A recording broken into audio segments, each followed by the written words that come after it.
Candice, we've been at this podcast thing for a few months now. I feel like it's going well, but I'd love to hear your feedback on how I've been doing as your co-host. I love to give you some feedback.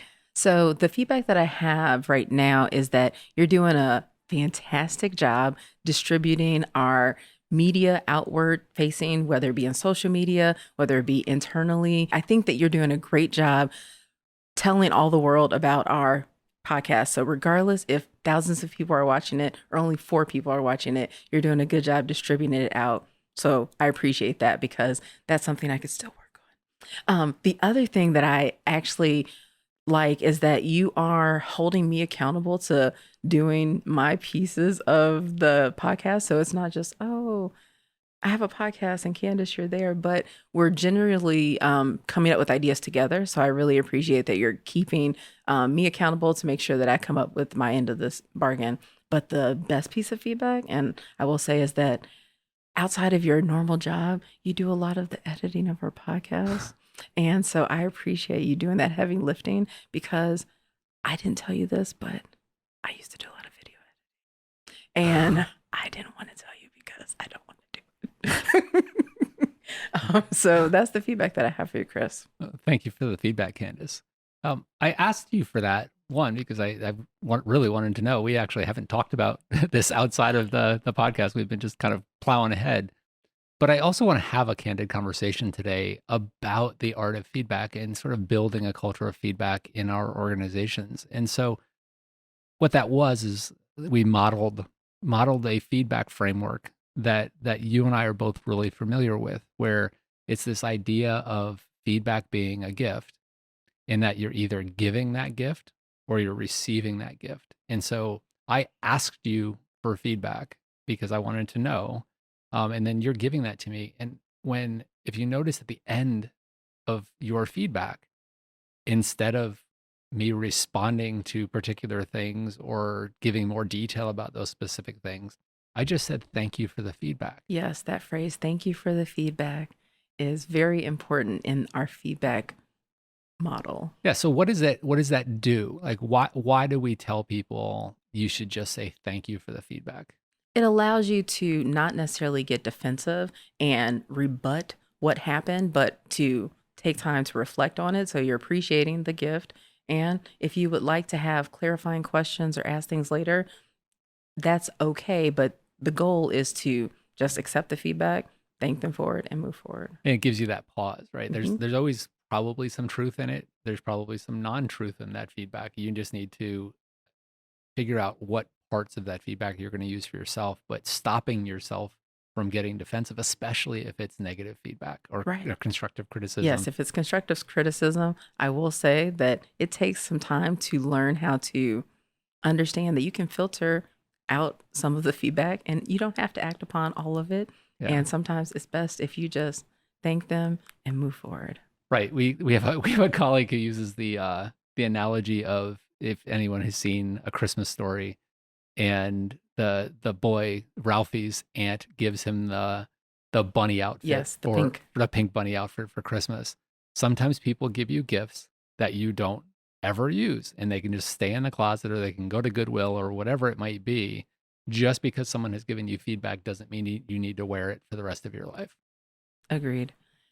So what specifically I think about when I think about feedback is the first time that someone introduced this concept to me, they told me about the feedback sandwich. So this was like decades ago. Have you heard about the feedback sandwich? Yeah, it's right after lunch. I'm glad I had lunch because you're kind of making me hungry. But yeah, I have heard about the feedback sandwich. Tell me a little bit more about that. So it's also sometimes referred to as the feedback cookie, but they give you praise and then they give you that constructive criticism, whatever the meat would be. And then they follow it up with another piece of bread, which is positive feedback. So it's positive, constructive criticism, and then more positive. Why would someone do that? They want you to leave feeling happy. And I think people leave feeling more confused. So if I tell someone, hey, thank you for coming, and then, oh my goodness, you're a horrible person, I can't believe you did all these things, keep up the good work. That is not the best way to give feedback. It just doesn't feel authentic. It's literally just saying, yes, I like you. Yes, this is what you've done, but there's no specifics that are happening. There's no change. If you need to give constructive feedback, then do that. And you Yeah. don't have to then follow it up with, oh, I also like your hair. Like, I mean, whatever that Yeah. positive piece is. It's kind of like the old Southern bless your heart, Oh, bless your bless heart. your heart. Yes. And then you say something really nasty about them. And then they go, oh, yeah, have a nice day. Right. It doesn't, there's cognitive dissonance there, and it really confuses people. And they're not sure what to really accept as a part of that feedback. They don't know what's the genuine feedback. One of the things about feedback that we didn't talk about when we illustrated that model was the timing of it. It made sense that I was asking you for feedback now that we've done this for a couple of months, and it's still fresh. We're still doing this. It wouldn't have made much sense for me to ask you, like 4 years from now, if let's say we don't do this for the next 4 years, and I was like, how was I as a podcast host? There's nothing actionable in it. So how do you recommend people deal with timeliness and feedback? So, especially when I'm working with my employees, it's good to do check ins frequently for how am I doing, but also how they're doing. So, I like to remind people that I can get feedback too. I mean, I'm your supervisor, but I would like to know how things are going in both ways. So, if the way that I'm communicating or the way that things are happening, if we can have a schedule. So I tell people that yes, we do quarterly check-ins or we do annual check-ins, but every other week is sometimes a good time for, is there anything else that I can be doing? Do you have any feedback for me specifically on what just happened or the goal that just there? So being able to be intentional about scheduling the time. However, if there is something that just happened, I don't wait 2 weeks to go, oh, we're going to meet in 2 weeks. I reach out immediately and go, I need to give you feedback on what just happened. So if there was a crisis or something, it needs to be timely, because if I go, oh yeah, 2 weeks ago when that thing blew up, let's not do that anymore. That's not appropriate timeliness for feedback. Yeah, it's okay to sort of let yourself cool down a little bit, especially if it's sort of if you're having an emotional response and you don't want to necessarily deliver the feedback emotionally, but you don't want to wait forever. I had a boss my first boss here at the university. Everything would be just going swimmingly all year long. And then we'd get to the performance review time, and the performance review would be great, great, great, great, great, great, hand slap. And I'm like, where did that come from? Like, and it was something that I did 6 months ago that she didn't like, that she decided to save until my performance review. Like, why didn't you just say something to me then? Yeah. And how did that make you feel, Chris? It always she did it every single year. And I worked for this person for 17 years. I'm in retrospect, I'm not sure why. But it got me where I am, so I'm not complaining. But it made me feel unvalued. Now, were you able to give her feedback? I didn't. So interestingly,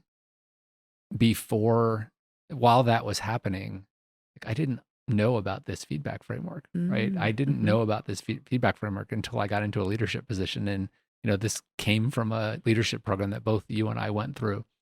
And so there wasn't a culture of feedback there. If I felt like I was being critical of my boss, that was not a safe space to be. I didn't feel like that she would be open. Receptive. She wasn't being receptive to that feedback because we didn't have a culture of feedback. It was a very top down culture. It was a very my way or the highway. Now, how can the people that are listening to the podcast, how can they build a culture of feedback if that doesn't exist? How can they make it seem like I want to tell my boss this, but I don't want them to think that I'm trying to run the show here? I think it comes from the leadership modeling that behavior. And so it is you very publicly asking your team members for feedback, kind of helping them understand, hey, this is the framework. This is what's going to happen if you give me feedback. So if I'm regularly soliciting feedback from members, whether it's in our one-on-ones or sometimes I'll even put a question out in our virtual spaces or whatever that's more public, people tend to give me feedback more often when it's just one-on-one. I think people are a little more comfortable with that. If I'm not reacting negatively and sort of immediately to feedback, that sets the example of this is how feedback works in our organization. And it happens all the time to me. Our team recently has had some challenges and struggles that I've had to address. And it's required me to be a little more direct with some of our staff in these are the expectations. And one of my other team members came to me in a one-on-one and said, "Hey, are are you maybe being a little too hard on the team because there's some people that are like Hmm. like Underperforming that or well not underperforming, well but no it was they were feeling maybe I was being a little bit too harsh." oh, But okay. we have that culture where that people trust me enough to come to me and say, "Hey, Chris, you might want to back off just a little bit. You've got your foot too far down on that accelerator pedal. Hmm. Um, it's you might be overreacting to our challenges a little bit." And I don't think that if we didn't have that culture of feedback, there's no way they would have ever come to me and told And me been that. comfortable sharing Yeah. that with you. But what about from the bottom, or from not a leadership position? Is there a way to introduce a culture of feedback from within, from the team versus from the leadership? I think one of the really interesting ways of doing that is making sure that when you get through a production cycle or you get a product out the door or whatever it is that your team is doing, that you have we call them postmortems in Hmm. IT, but it's really they're after action. Uh, Yeah. and if you have these after action events where you all come in and talk about this is how we did and these are the things we could have improved, that's an opportunity for everyone to give feedback in a safe space. It's like when you set the stage of this is a place where you can come and be honest so that we all get better together. We don't attack each other, right? We're not nasty about Hmm. anything, but we are being honestly constructive about how we can improve things. That's a way that you could build that. I think that developing relationships is another way that you can encourage a culture of feedback. And I think that it really helps if you can be caring sometimes when you're giving candid criticism or candid information. So if you develop a relationship, it's easier to do that with someone. Yeah, absolutely. You build that trust among the team and then they know that they're safe with each other. They know that there's caring involved and compassion involved here.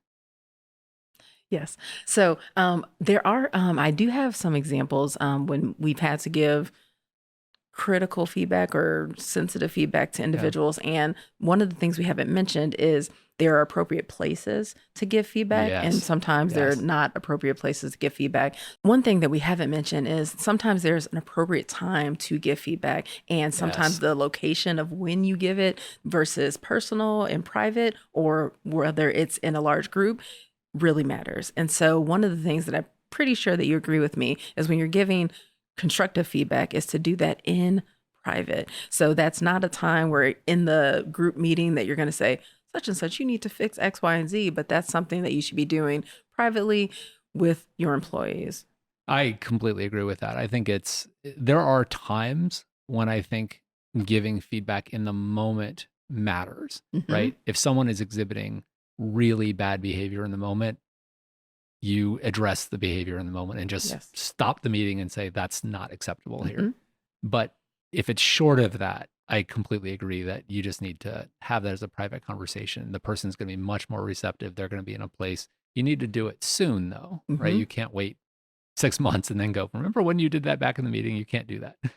One of the other things that we haven't mentioned yet that's really important to feedback is specificity. Yes. You really need to, if I come to you and say, Candice, you're a terrible person, it's unactionable. It's Hmm. completely unactionable. It's like, well, why? What did I do? Right. And so what I can say is if you've done something that perhaps has offended me or was poor behavior, what I really should do is, so Candice, can I give you some feedback? And you'll Yes, I would like to have some feedback. and it's Candice, at that meeting we were at last week, I feel like you attacked Bob in a way that you Hmm. shouldn't have done, right? You were overly aggressive with Bob. And that was unneeded.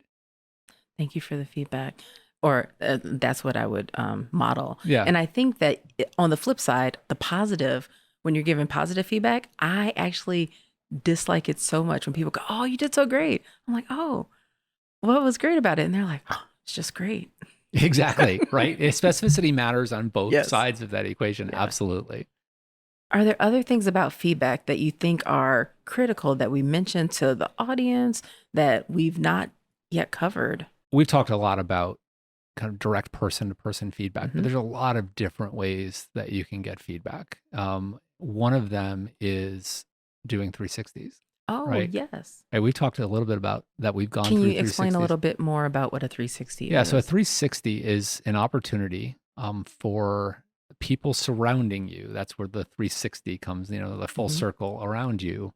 They have the opportunity to answer a series of questions about you and give you feedback on your performance. And generally speaking, it'll be the person who manages you, Mhm. the people you manage, maybe some stakeholders in your organization, and then your peers. And what that does is it gives you this like full view of yourself from the perspective of others. And I've always found them to be incredibly valuable because we, as even if we're the most self-aware people, Mhm.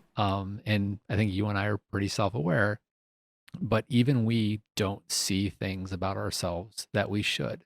Like I've gotten such incredibly valuable feedback from 360s that I've used and taken action and improved myself as a result of, right? Mhm. It's people have given me really direct feedback in 360s. I had one of my direct reports once tell me, Chris takes all the fun projects for himself, Oh, right? but at least that's valuable. You can work on that. You're like, Yeah. "Oh, I can share the fun." Yeah, and I did. Like I immediately said, "Oh, I guess I do that." So I started doling things out to other people that in creating those opportunities for them. I didn't it was It didn't I even did, occur to it didn't even you. occur to me that I was Mhm. doing that. And so asking for that feedback was really important. How have you found 360s? 360s have been humbling, very much so. So I know that I'm a rock star, and I'm like, of course, everybody thinks I'm a rock star.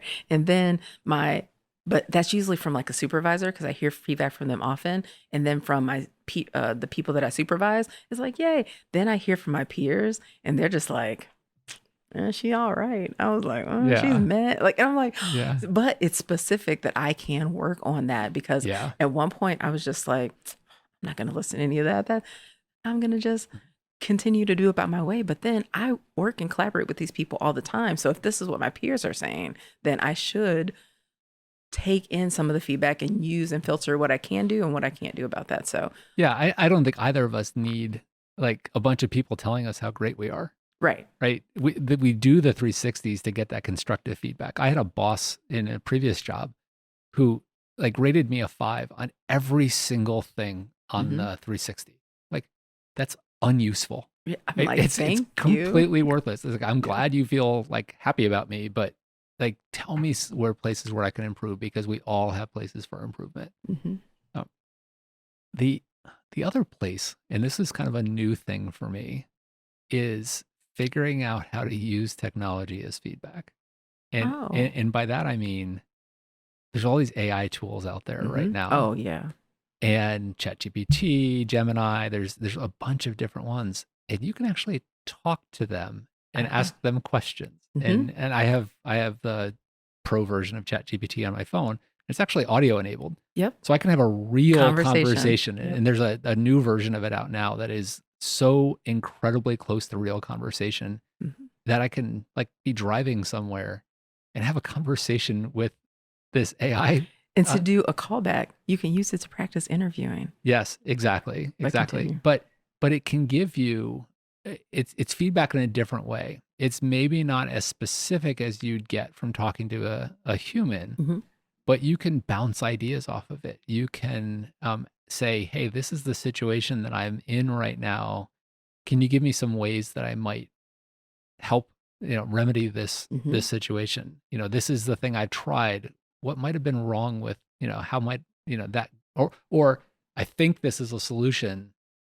Give me some feedback on the solution before I actually try the solution." And they're remarkably good at it. I use AI conversationals for when I'm learning languages. So I do Yeah, talk to a lot of people online, just random people, but the time difference is really weird when I'm trying to yeah, talk to people in Korean and it's 3 o'clock in the morning their time. And Yeah. not here. So I use AI for those purposes to have those conversations. But it's very interesting that you bring this up about the feedback, that I would be interested to see kind of the suggestions, because when they come up with topics, when we're talking about getting coffee, they pull in information about the area that I'm in, like, oh, you want to go to, and they say specific places. So it Yeah. really feels like they know a lot about me. Yeah, absolutely. I tried there was a software package that was essentially like a core life skills building package. And, Mhm. and one of the things was, you were wearing VR headsets and everything, but you wouldn't necessarily need that, but it was practicing difficult conversations. Mm-hmm. And it,